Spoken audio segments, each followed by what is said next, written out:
Салам көрөрман. Мен бүгүн силерге онлайн видео редактор менен мындай видео жасаганды көрсөтүп берем.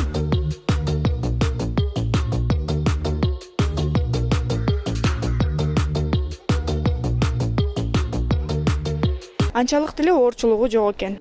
Болгону кунт коюп аткарсаңыз өздөштүрүп кетесиз. Албетте алгаш жалпы орто жана жакынкы планда бир нече видео тартып алыңыз.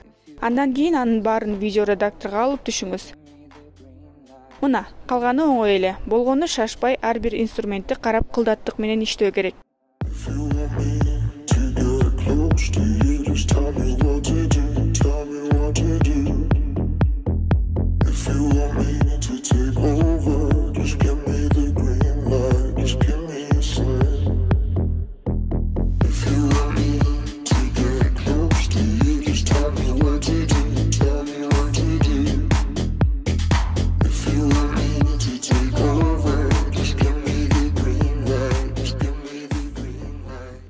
Баса, мен деле биринчи жолу бул ыкманы колдонуп жатам.